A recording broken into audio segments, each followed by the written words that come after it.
Muchas gracias, estimado Nubel. Mucho calor, mucho calor. Mucho calor. Bueno, vamos a pasar a la primera nota de esta mañana, que es con el diputado Juan Carlos Maía, que en pocos días va a estar asumiendo la presidencia de la Cámara en un año bastante particular.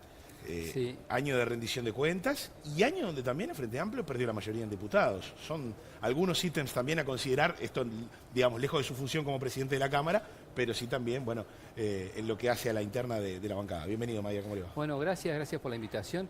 Sí, yo creo que va a ser un año, siempre el tercer año de un gobierno es el año bisagra.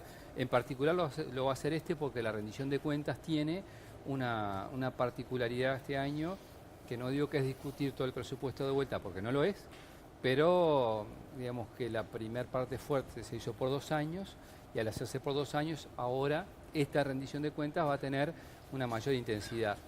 El hecho de no tener los 50 votos automáticos, en el sentido de, digamos, del piloto automático que te puedes poner como partido de gobierno en eso, capaz que nos pone un desafío distinto. Está interesante llevarlo adelante. Lo importante es que la gente tenga claro cuáles son las circunstancias en que el Frente no en todas las decisiones va a tener un respaldo propio.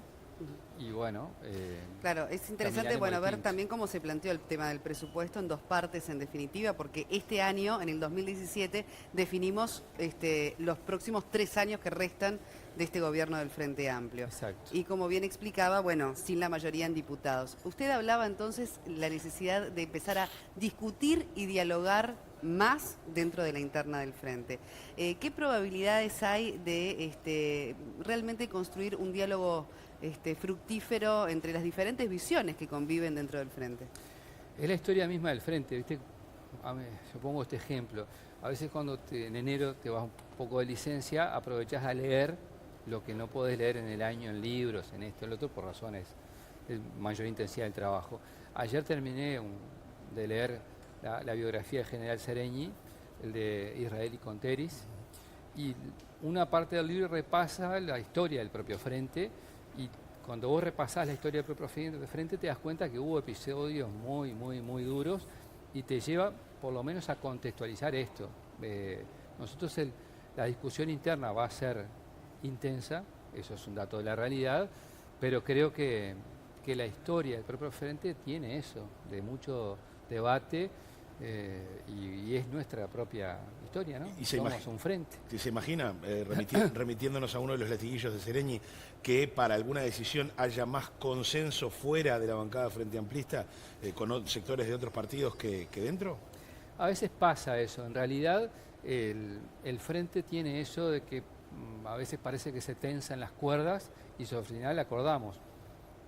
En la referencia que tú hacías del presupuesto de estos 2 años, nosotros tuvimos sobre un debate interno en la bancada del Frente Amplio importante, y sobre el final, tanto el Espacio 609 como el Frente Liber Sereñi hicieron una gestualidad importante junto con otros sectores del Frente y logramos un acuerdo. Acuerdo que no es solo la bancada del Frente Amplio, y lo quiero decir con todas las letras, sino que nos implica el gobierno en su conjunto, porque en el Poder Ejecutivo están los sectores del Frente Amplio representados, somos el partido gobierno en el Parlamento y en el Ejecutivo, y a su vez el presidente Vázquez ha propuesto que la propia fuerza política, y quizás sea lo distinto, tenga capacidad de iniciativa hacia la bancada del Frente Amplio, hacia el Poder Ejecutivo, en cuáles son las prioridades. E insisto en esto, las prioridades nuestras son las que están en el programa de gobierno.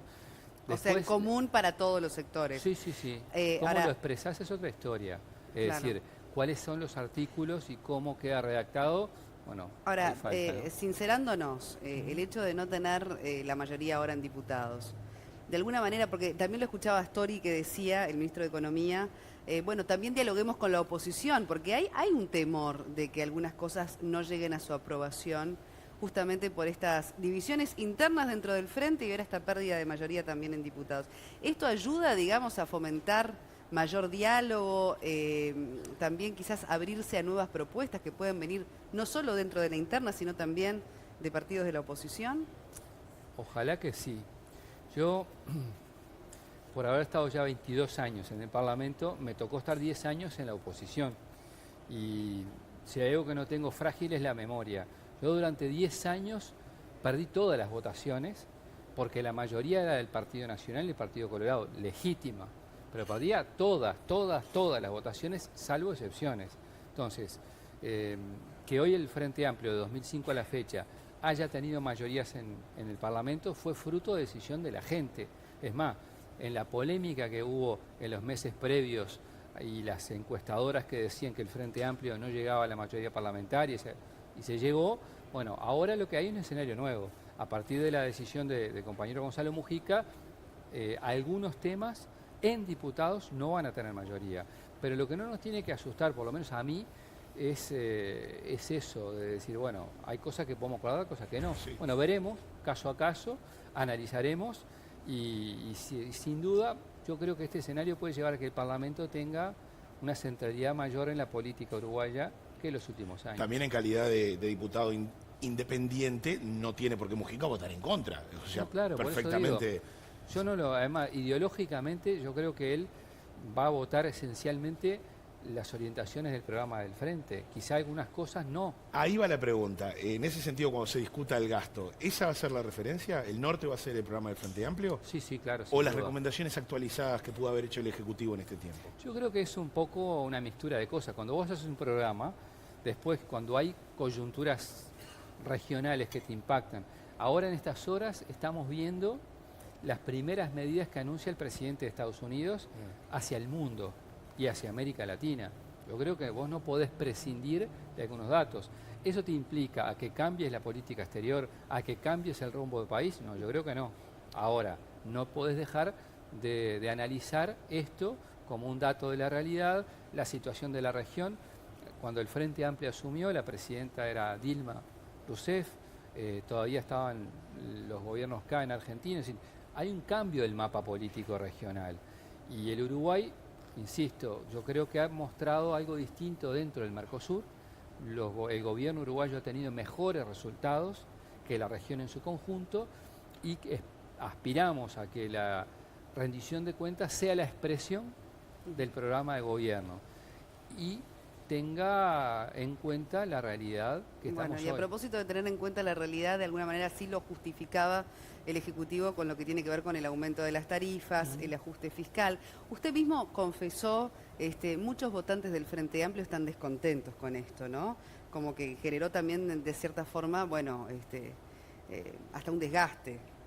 Sí, yo creo que tenés que asumir que hay algún sector de la opinión pública en general que tiene desgaste hacia el sistema político en su conjunto y eso hay que mirarlo con atención, que dentro de la izquierda hay una cantidad de factores que han generado niveles de desilusión, disconformidad hacia el propio frente y eso no podemos ignorarlo y tenemos que abordarlo, pero esas cuestiones te tienen que servir para aprender y para enfrentarlas y abordarlas con nuevas propuestas.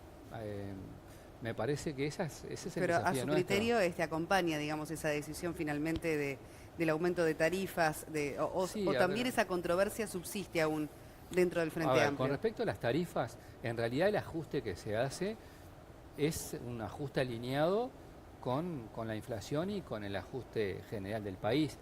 Todos los años eso sucede y todos los años, digamos, jamás genera alegría este tipo de cuestiones en la opinión pública, pero todos sabemos que para poder tener empresas públicas fuertes, que el gasto público esté alineado con los objetivos generales del país y del gobierno, que tenga a su vez la reinversión necesaria en empresas del Estado estratégicas, hay que hacer ese tipo de ajustes.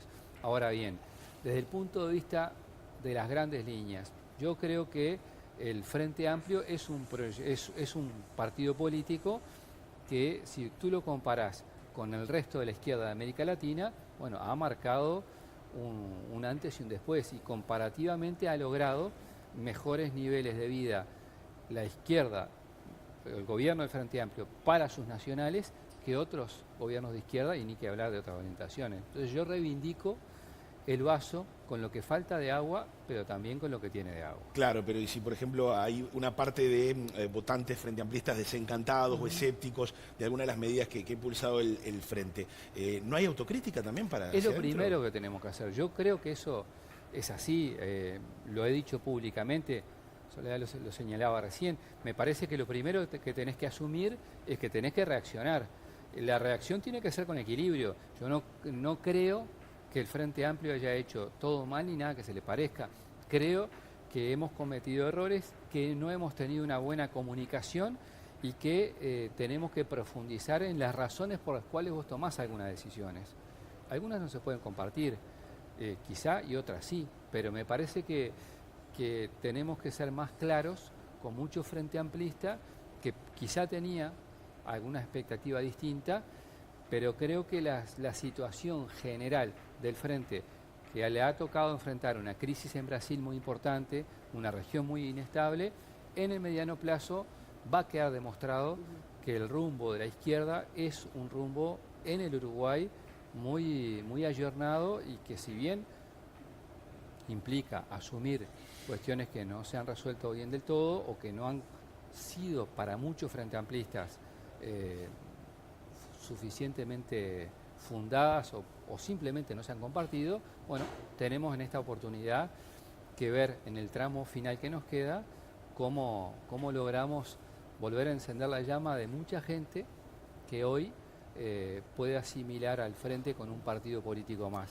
Es un desafío que Y otra de las cosas adelante. que también, bueno, tiene el Parlamento como eje y que viene generando también bastante controversia es todo este asunto de las interpelaciones, ¿verdad? Ahora quedan otras 3 interpelaciones más, al ministro de Trabajo, al ministro de Salud y también al de Defensa, bueno, entre varios temas, el tema a las U, también por allí la de la compra del avión presidencial. Desde la oposición se critica mucho esta negación, digamos, dentro del Frente Amplio a, bueno, si se quiere rendir cuentas o dar explicaciones sobre determinados manejos, ¿verdad? Y que, bueno, no les queda más remedio, así lo argumentan desde la oposición, a recurrir a la interpelación, como estas 3 más que... Creo que va también el ministro Bonomi nuevamente. Sí, va a ir el 15 de febrero. El 15 de febrero. Sí, yo creo que en realidad es parte de la práctica política. Que la oposición llame a los ministros a dar explicaciones a mí me parece muy sano, muy natural. Algunos temas creo que ameritan el mecanismo de interpelación, otros no. Depende de la sustancia. A mí me parece que los mecanismos que se utilizan, vos tenés que tener mucho cuidado con los contenidos.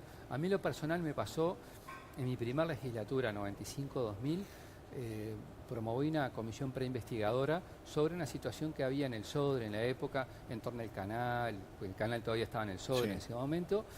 Se hizo la preinvestigadora, quien estaba en la administración me planteó, bueno, acá hay unas cuestiones irregulares, se están tomando mecanismos administrativos para solucionarlo, nos plantearon como buena la situación, me acuerdo que era el diputado Arrey que estaba como delegado del Frente Amplio en la preinvestigadora, yo, que era el denunciante, dije, bueno, si acá ya se asegura que la investigación se va a hacer y se va a corregir, no hay necesidad de ir a investigadora. Entonces, personalmente, y el Frente Amplio lo acompañó, dijimos, con esas medidas administrativas alcanza. Entonces, claro, creo que ellos, tenés que ver desde la oposición cada dice que caso. no les alcanzan las Por eso, explicaciones que ustedes dan. Hay por ejemplo, yo digo, hay de todo en esto. Entonces, tenés que ver los contenidos de lo que se propone, analizar. Si vos me decís, hay algunas que son políticas de fondo, bueno, habrá que analizarla, discutirla, la oposición tendrá puntos de vista distintos, pero a veces sucede que hay una competencia interna dentro de la propia oposición a ver quién se muestra más opositor o quién logra más minutos de televisión o de radio. Eso es un dato de la realidad. Yo lo he visto varias veces. Es más, para la última interpelación al ministro Bonomi hubo 2 legisladores, uno de cada partido tradicional, que, digamos, como que jugaba una carrera a quien llamaba Bonomi primero. Y bueno, a veces ese tipo de cosas afecta el mecanismo. Pero no quiere decir que no amerite la situación puntual, no amerita hacer un llamado. Claro, sí, a ver, yo creo que es sano que se explique, que se analice y demás. El problema es cuando entras a abusar, que cuando un llamado en el Parlamento es como si no pasara nada por todo lo que hubo. O sea, tenés que Para, tener por mucho ejemplo, la cuidado con situación la de Alas cantidad, U, ¿no? ¿ameritaría una comisión investigadora? Ya se propuso acá en el contexto del Fondes y demás. Eso está en investigación a distintos niveles, está a nivel de justicia, de gobierno y demás. La situación de Alas U es muy delicada, nosotros obviamente estamos muy preocupados con la situación en general. Lo que más nos ocupa era que el Uruguay no perdiera la conectividad que estuvo complicada en determinados momentos por el flujo de turismo, por lo que significaba para el país la conectividad internacional más allá de las líneas, bueno, creo que tenemos que celebrar que en el Uruguay tenemos una temporada turística con una conexión muy importante a nivel internacional como referencia de distintas líneas aéreas y demás. Eso es un dato de realidad.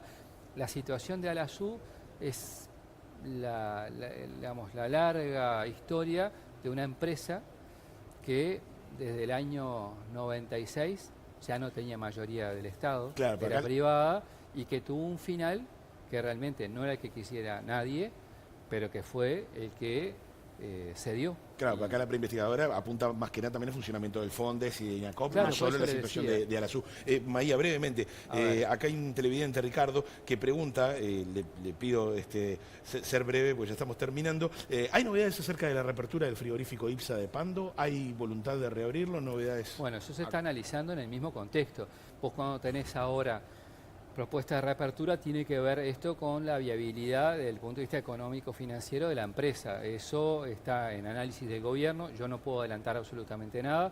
Por supuesto que existe la voluntad de la mejor solución, pero tenemos que tener cuidado con el dinero público, con el uso del mismo y que no sea pan Y para hoy, la hambre viabilidad para del mañana. negocio. Y la viabilidad del Muchas negocio. gracias, María, muchas gracias y bueno, suerte al frente de la Cámara en este periodo. Bueno, todavía falta un rato, así que Pero- en el En medio vamos a tener- marzo, primero de marzo. el en el 1 medio de vamos a marzo tener- termina el receso. Se y va más cartera. rápido de lo que uno... Se va más rápido, no quiere carnaval en el medio, todo, pero bueno, ojalá sea un aporte para el Parlamento importante. Diputado, muchísimas Muchas gracias por habernos gracias. Gracias a ustedes. acompañado.